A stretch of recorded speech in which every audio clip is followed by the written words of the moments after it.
There's that smile. So Adrian Fanus, it's good to have you here. This is really special for me, actually. It's special for me as well. Oh, I mean, we could do this all day, right? We could do this all day. Do you remember how we met? Yeah, she came to my old shop with your son. Yeah, see, I forgot that part. Yeah, you came to get a haircut, and she sat just reserved and quiet. And I came over, I introduced myself. I said, "How you doing?" And she said, "Just had to give my son a haircut." And I inquired. I said, "Where does he usually get his haircut?" He said his dad usually take him somewhere. He wanted to try something different. And I was like, "Sounds great." Yeah. I wasn't the one who cut his hair. No, that's true. See, you know what? There's so many details now, because I thought we had met at the Negril BK restaurant launch, right? No. And then it hit me and said, wait a second, no, you actually came highly referred when I was looking for a... Listen to a highly. Yes, this is true. It's true. And he said, this is your man. I remember when I was looking for a good barber for my son. Who referred me? His name was Kevin Pemberton. Do you Kevin, remember? That's my guy, Kevin. Yeah. What's up, Kevin? And I remember walking in, and it was such a welcoming vibe, first of all. I mean, I'm all about customer service too. I'm 2.0 when it comes to that stuff. So I noticed these things, right? And I remember it was just very pleasant. I had a very peaceful, very elevated, and very, what's the word I'm looking for? Professional experience. And we spoke about books. I don't know if you remember. Actually, what book are you currently reading?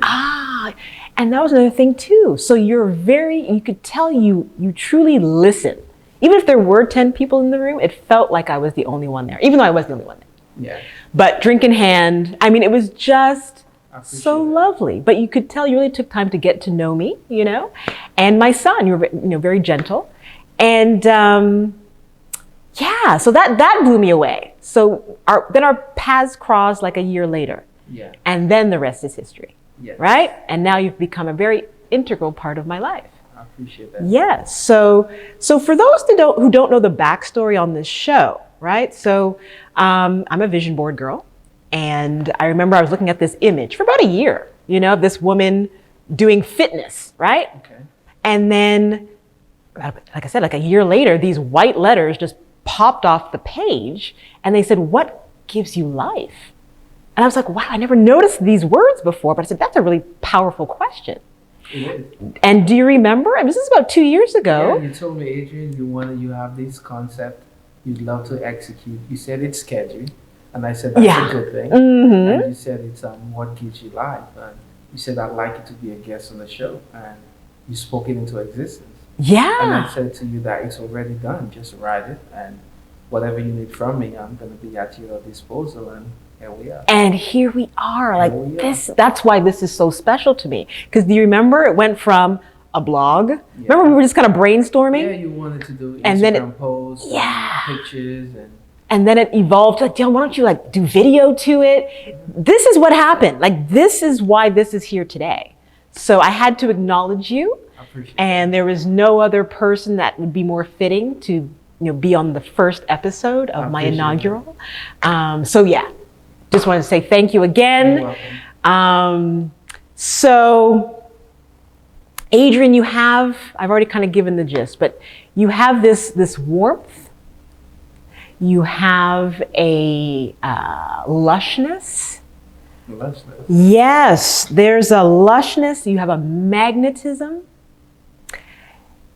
You have a calming, very soothing nature about you. Okay, around your personality, right? And for me, it so reflects actually a description of, I believe, the island that our parents came from St Lucia. And I wanted you to share just how growing up in that little fishing village, Mikud, influenced who you are. It's been a blessing. And my formative years were formed in St Lucia, right? And New York as well. But I come from a very big family, an extended family. And it's predominantly women in my family. I remember my grandfather, he passed away when I was about 3 years old, about 1983, and or 82. My grandmother, my mom, my aunts, cousins. So it was just predominantly women.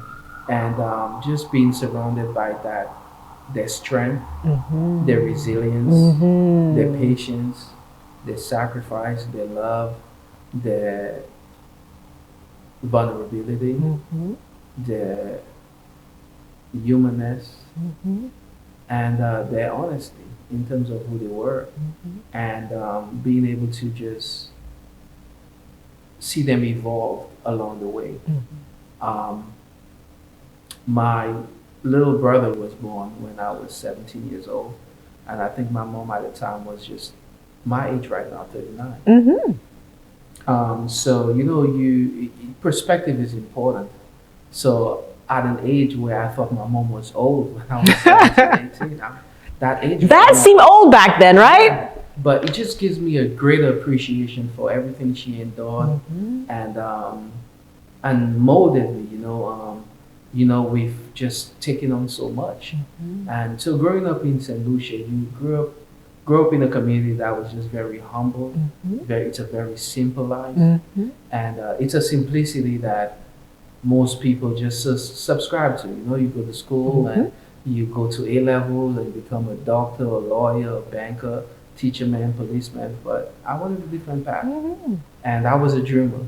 Yeah. And my mom is gonna shrug at this, but I remember my mom specifically telling me when I told her I didn't want to go to college that I was a failure because I wanted to be a barber. And I said, no, Mom, I want to do more than that. I want to do hair, and it's just all these big dreams. And I was always a dreamer, but she did not have that foresight because in their mind that being a barber is somebody who took on that profession as a last resort, right? Or somebody who just didn't have an education, or somebody who just failed at so many things, and that was just their last option. So, and I wanted to change the perspective. I wanted to change the narrative that a groomer is so much more. Yeah, and, I left when I was 17. I was gonna say, you knew what you wanted to do at such a young age, like 17. Did I even know? 18, you were so clear on that. $200 in my pocket and a dream, and I got here April 2nd. I was actually on the plane April 1st. Wow. Going to New York in 2000. So I actually thought I was being like, this is a joke. I'm playing a joke on myself. Where's the cameras, right? Yeah. But this is really happening. It's really happening. And I got here April 2nd. And tell me this, like you come here with the dream to the big US of A, right? And bam, everything went your way? No. No? The next day, once I got there, it was like a Saturday night, Sunday morning, my friends who were already here took me to the beauty supply, and I bought all my clippers, and I had $50 left, and these clippers. Yeah. But I was already a barber back home. I had a shop. I shut it down and came out here, and I was already connected from the guy who I learned from. Okay. You want to shout him out? Chico. Okay. All right. So he connected me with VIP cuts on Nostrand between Park and Prospect, and I started the next day, the Monday.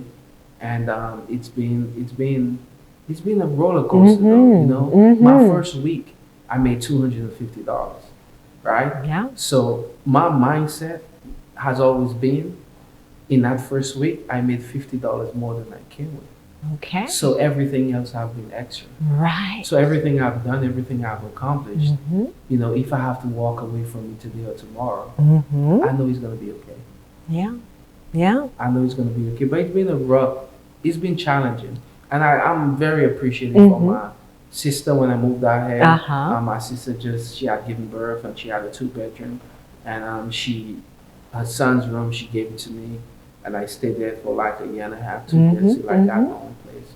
But it was tough. There were a lot of nights where just the only 2 roads I knew was Rogers and Nostrand. The road to go to work and the road to come home. It's like work and sleep, repeat. Eat, sleep, repeat. Yeah.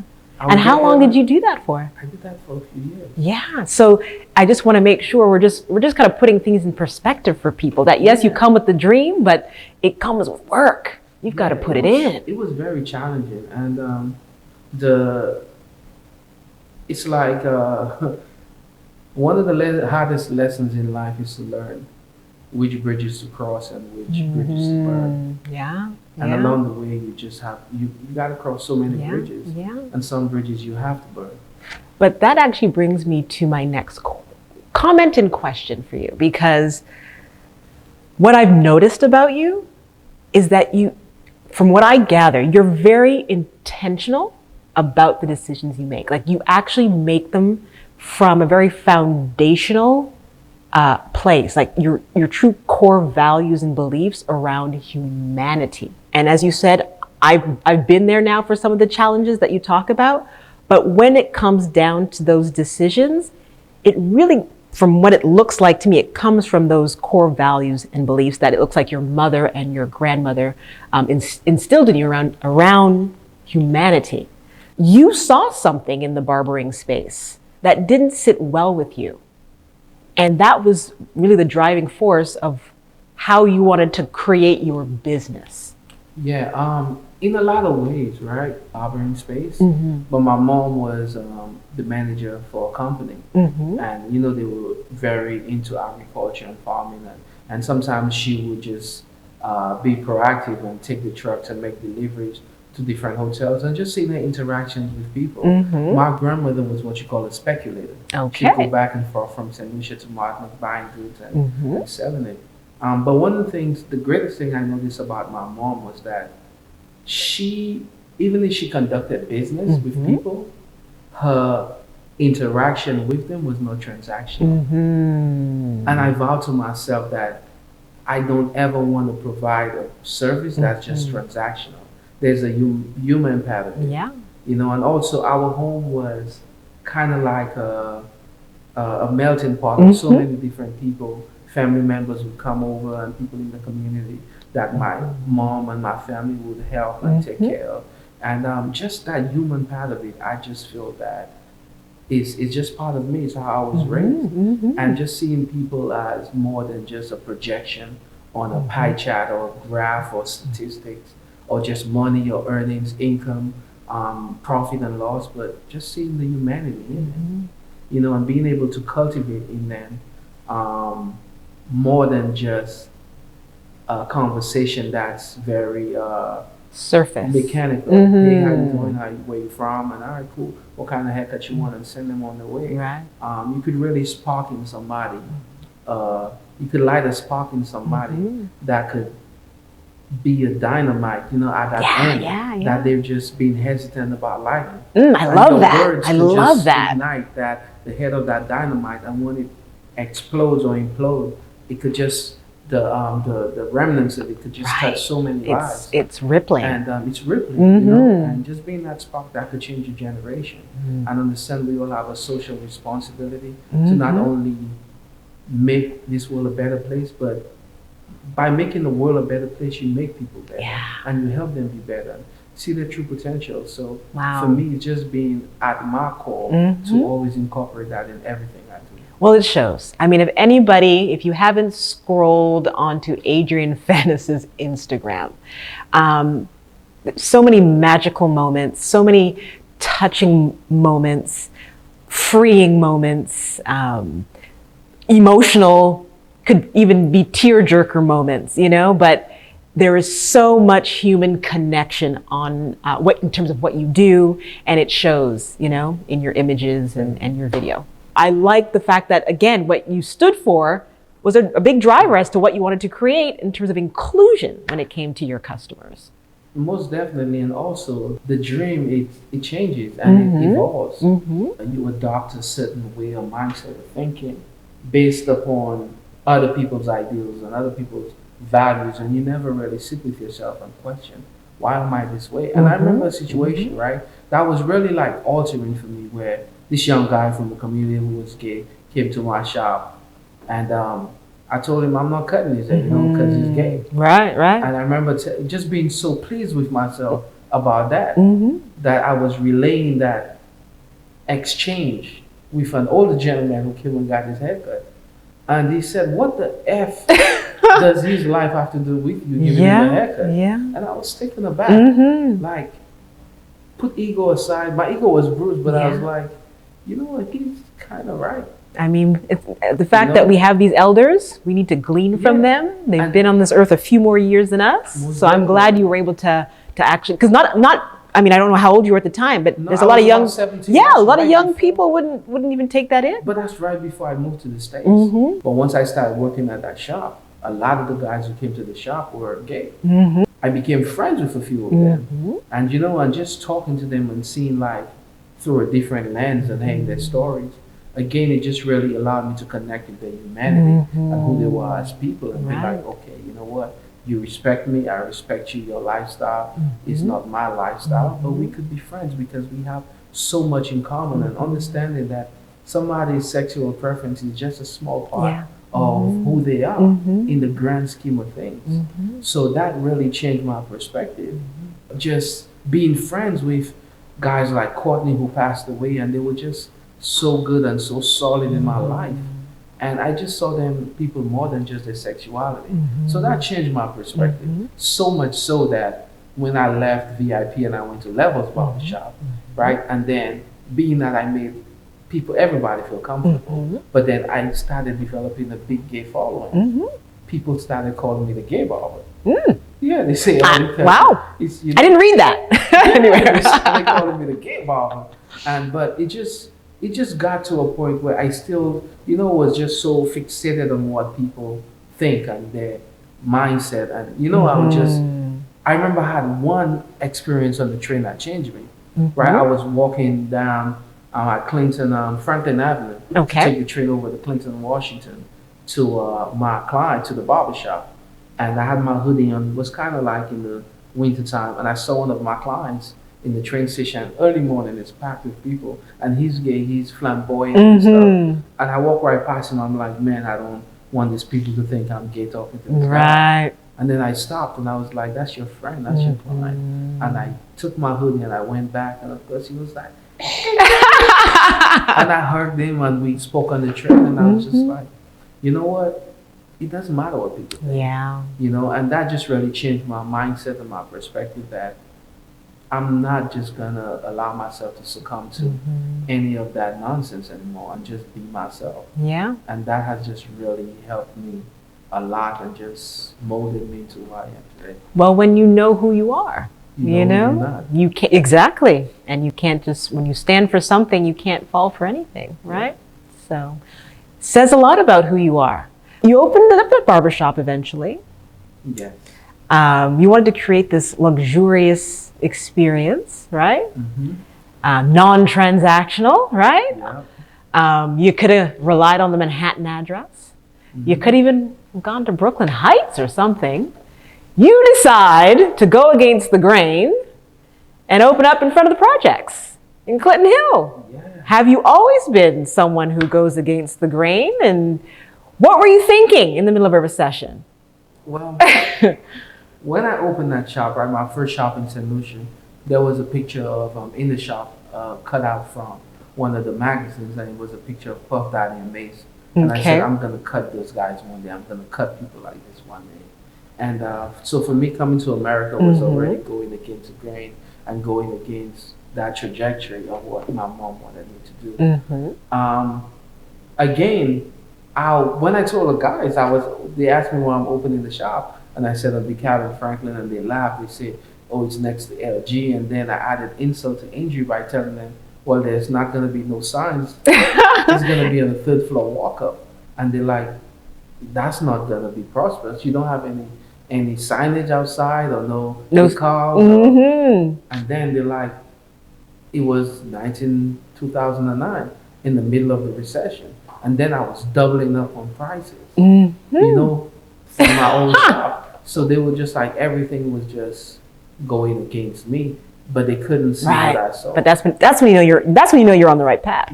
When people can't even wrap their head around it, that's when you want to go that direction. So I remember the first day when I was opening, I had the guys from the old shop come by and see where I was going to be. And when they walked in, they couldn't believe it. They were just like, well, what is this? You know, like it's just something they couldn't envision. And but I just took the model and the phrase that if you build it, they will come.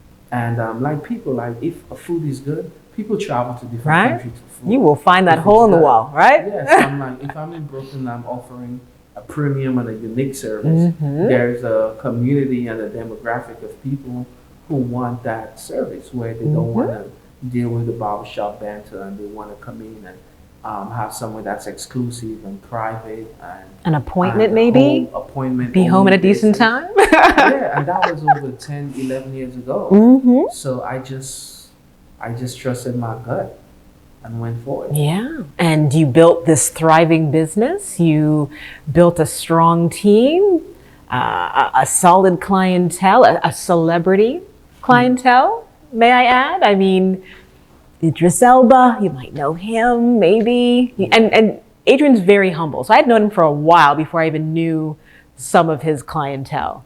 Like, can I mention one name? I have one story that's really funny. Go ahead.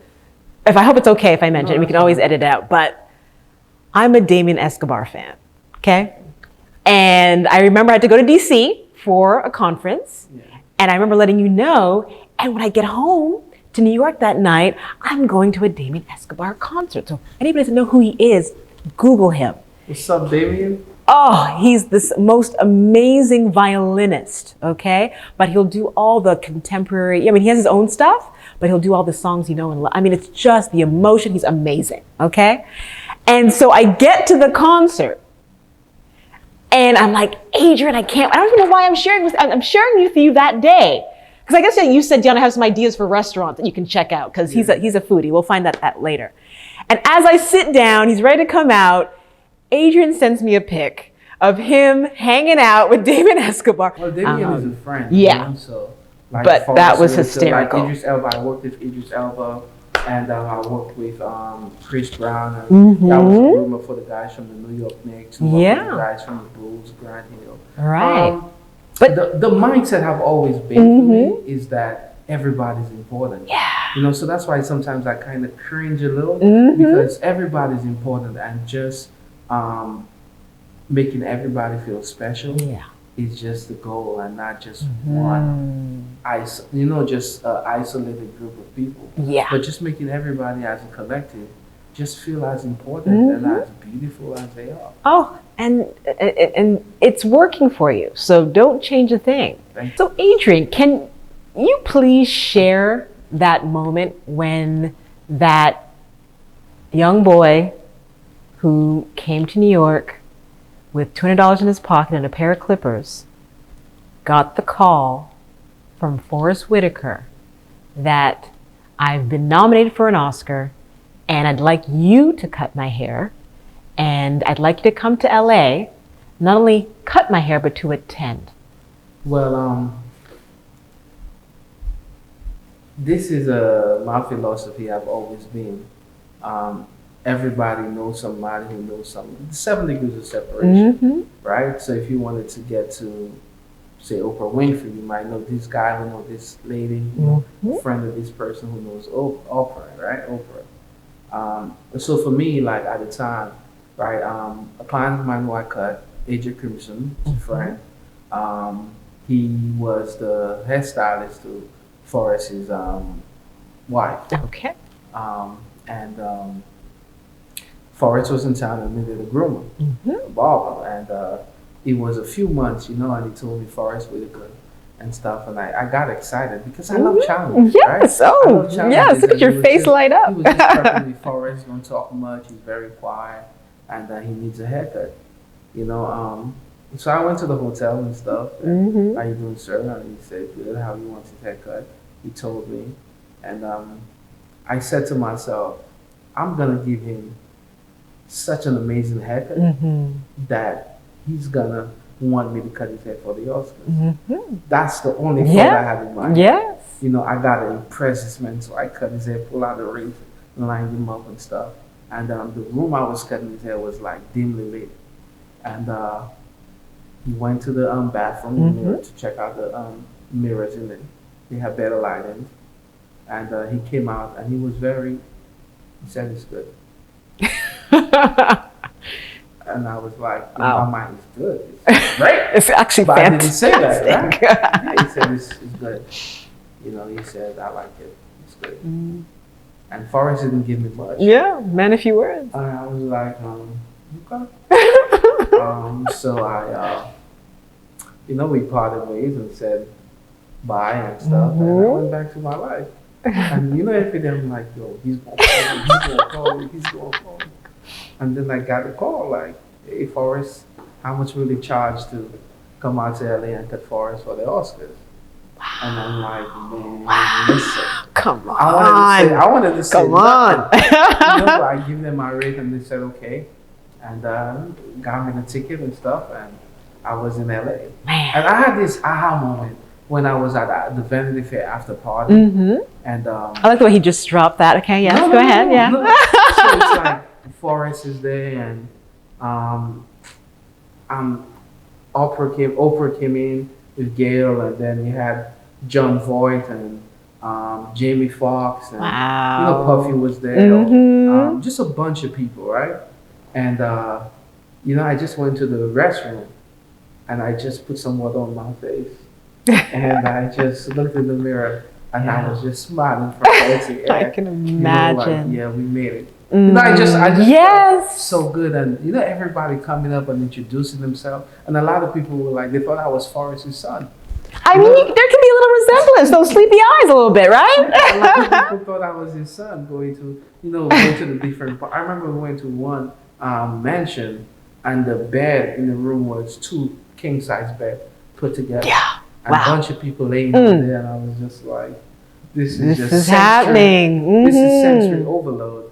But it was just such a great experience. And I'm still cool with Forrest right now. We did The Godfather of Harlem. Okay, so nice. I groomed him for that series. And a few other things that I worked with Forrest on, different press kits for different films and stuff and photo shoots. But that was just... That's the moment. That's a moment right there. That was one of the moments. Yeah, yeah. It felt good though. It really felt good. Yeah, that's awesome. Yeah.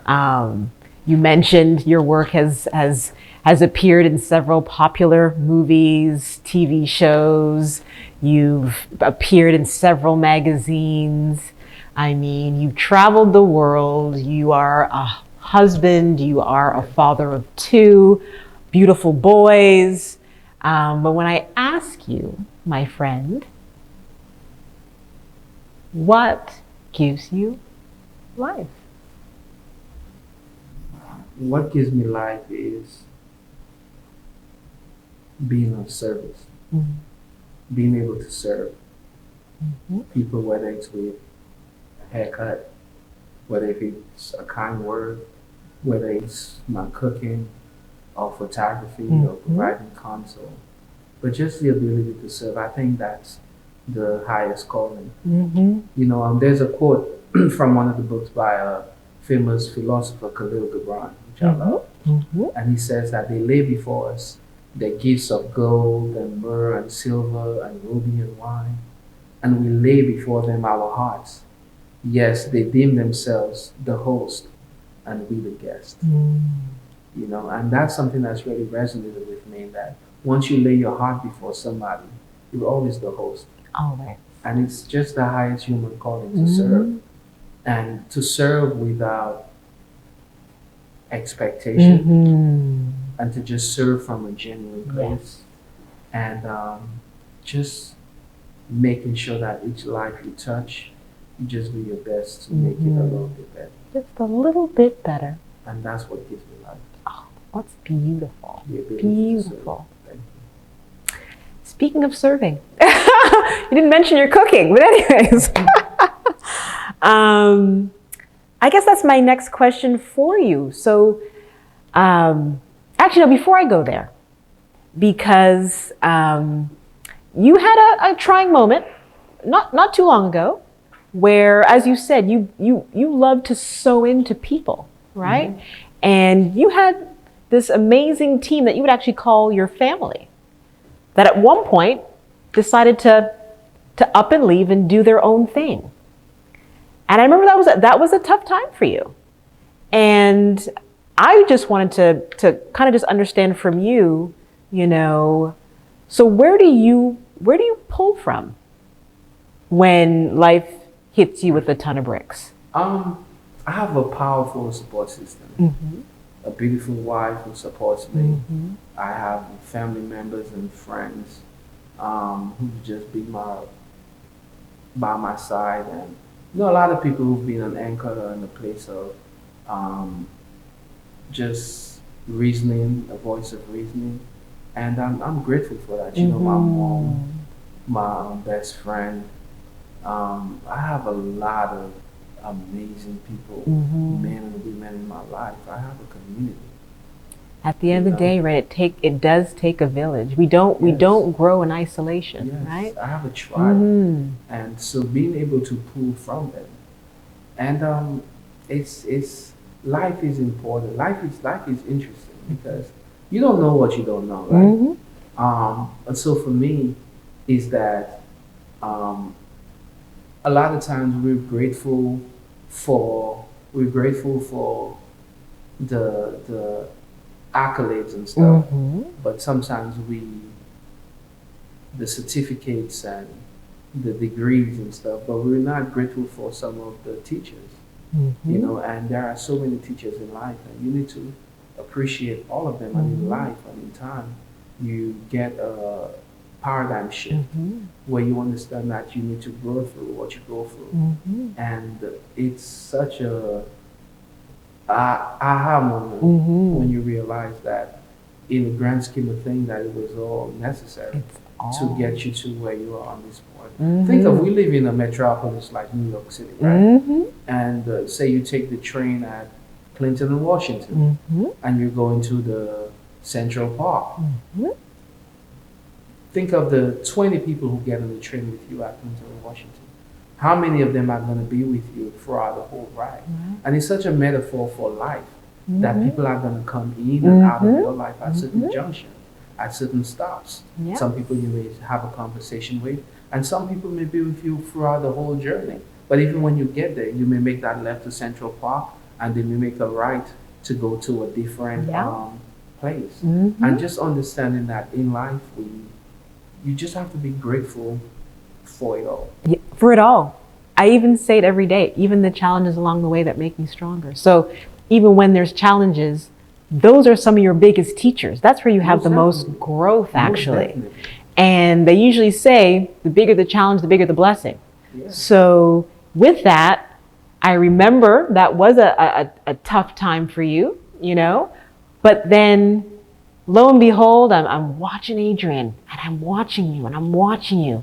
And then next thing you know, you create this whole natural hair movement. It's a global movement where you are freeing women, you are supporting women in such a way that is so powerful. You're healing through your ministry, which is through serving and through hair. And I'm a fan. Let's just say I'm a fan. And so proud of you. I'm really proud of what you've created out of what was, you could have been focusing on the bitterness and the resentment of your team leaving, right? But you went to your tribe, you went to the source, it seems, you went inward and went back to what your core beliefs and values are about serving, and to see what you're doing for so many women who now travel the world to get a signature Adrian haircut. But it's not just about the cut, and we know this, Yeah, I agree. There's a Maya Angelou quote that I love. Maya Angelou quote that says, "Every storm runs out of rain." Mm-hmm. And just Yeah. that has resonated with me in so many ways. That Mm-hmm. every storm runs out of rain, and after every night comes a day. Mm-hmm. And just like you said, just gratitude. Mm-hmm. Just gratitude and going back to the source, which is also pouring into people. You know, I remember those days when I would beg people to get a haircut from me. And you know, so now I just put all my energy and everything into my work. So for me, it was just going back to the source and going back to what I love doing. You know, I just focus more time at the salon and more time, make myself more available to my clients, and it's been beautiful to just sit back and just watch everything unfold, and you know, to be in this space. Like, this space is everything I imagined. You know, being a photographer, I wanted the space I could do my photography and videography and lounge with a bar. I could welcome people and a safe haven, and a space that was just multi-purpose where we could teach classes and have social events, and people could also come and get certain color and different services in private.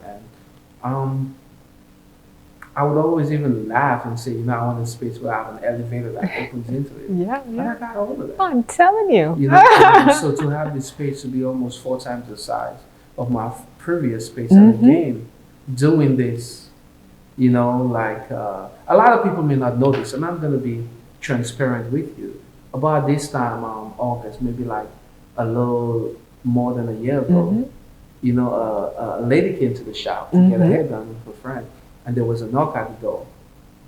And I opened it up to policemen, and another gentleman from the department of building, and they said, well, somebody, they want to speak to the landlord who occupies it. I said, well, I'm not the landlord, but I'm the business that occupies it, the owner of the business. And they said, well, a complaint has been made that you've been running an illegal business and you could no longer be there, and we're going to have to shut you down.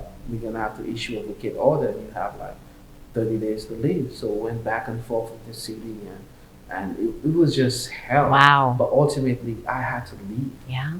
But, you know, it's like, and you try to force it and you try to prolong it. It's like, you got to leave. Yeah. So much so that, you know, we were locking the front door, that when the city would try to show up, they couldn't get in and dropping the keys from the top to the bottom.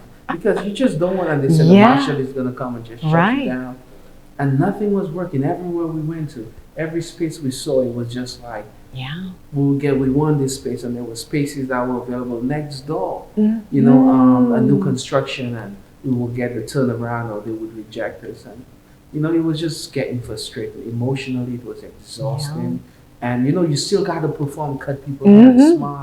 So while all of this is happening, right, you're smiling and laughing with people, but you just, every time the bell rings, you're looking at the heart's like, to make sure it's not the police or the departments of building. And ultimately, we had to leave. But the thing is, once you put something out in the universe, and you tell the universe what it is that you want. I said I wanted this space. So the universe is gonna call you out. Like, you said you want this. So think about it. A lot of people pray and they say, you know, I want to be a more patient person. I want to be more patient. Lord, I want to be more patient. Patience can come sooner. And then they start going through stuff in life and experiencing trials and tribulation. And they're like, oh God, why me? But not understanding that patience is a byproduct of tribulation. You know, so I asked for this, and it's like, okay, then you're gonna have to. Right. There's a price. There's a price that will be paid, but you'll get it. It's always a price. So the universe kind of forced this, and once I saw this space, I was like, no, this is. I don't want to be in Bushwick. I lived in Bushwick. I lived in Bushwick for 3-4 years, and I'm just like, I don't want to be here. You know, and the space it's way above my budget, 3 times my budget. And, you know, it's just 2 of us at the shop now. And, you know, you go to all the banks and they're turning you down for loans and stuff, and, you know, different technicalities and stuff. And God is like, that's it. But you know, that's what he wants. He wants to make sure you know God had to be in this. That's the only way this could happen, right? Like, this is the space, and you're like, but I can't afford it. I can't afford just it. Leave it to me. Just leave it to me. And then it's like the work, you know, that required was like over $100K. And it's like being able to do this with no loans and on faith and working day and night and You know, and then we had to move out of it to a temporary space downstairs. Yes, yes. Right? Move to a temporary space. By the way, okay, I was going to add in my part about the pandemic, just to add a little flavor to it. But anyways, go ahead. To a temporary space. We moved there for like 6 weeks, maybe like a month and a half, and then we moved there March 17th. And March 17th. Yes. I remember that date clearly. And 2 days after we moved into this brand new space, we had to shut down because of coronavirus for 3 months. Can you believe it? For 3 months. So it's like, again, you're being tried. Like the recession all again in 2009. So it just seems like every time we open a new space, it's something we gotta deal with. But again, I keep being transported back to, in that first week I came, I made $50 more than I came with. And it's just a voice that keeps in my head, a still small voice that says, everything else is extra. It's all gravy. Everything else is extra. Everything you gain, the space, everything is extra. And it's just having the peace in my heart now that if I had to walk away from it tomorrow, I'll be okay. Wow. I'll be okay. Every day, all day long. I'll be okay. You'll be okay. Wow. Yeah. Well, this was amazing. I just want to say how grateful I am to have you as a friend. It's mutual. And you truly are a friend, because for me, a true sign of a friend is someone who shows up, you know? And for those, again, who don't know, I mean, I needed to do a photo shoot last year. And I had this opportunity to have a billboard in Times Square. And I remember calling you on a Saturday. Remember, he's a barber, so that's a busy day. And he took my call. And I said, I need to do a photo shoot. He's like, Dionne, come tomorrow. I come tomorrow. We bang it out, what, an hour? Yeah. And I think the next week, those images were plastered on the billboards of the busiest train station in the world. And those images have taken me beyond. And it was like so seamless. Like, do you come tomorrow? He didn't even charge me. I'm just kind of giving you a sense of who this man sitting here really is. And again, so from the bottom of my heart, thank you for being a part of this. Before we wrap it up, what's next for Adrian Fanus? Well, right now we're working on our product line. So we have that in the works.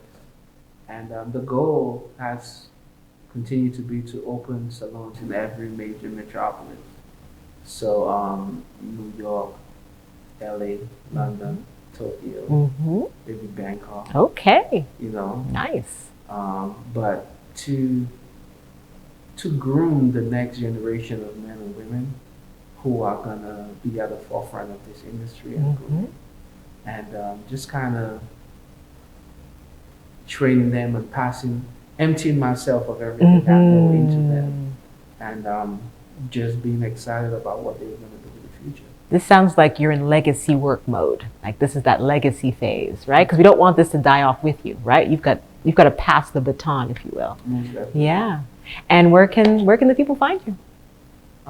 So the business is Adrian Fanus Grooming. On Instagram, the business is AFGINC, and my personal is my name, Adrian Fanus. And we look forward to just sharing a lot more with you in the near future. And if you had to describe your journey in one word, what would that be?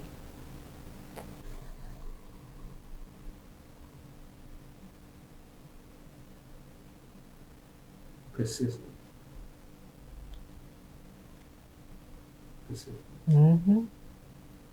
I hear that. Persistent.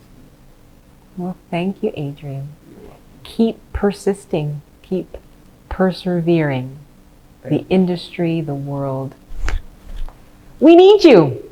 Appreciate you. Yeah. And that's a wrap.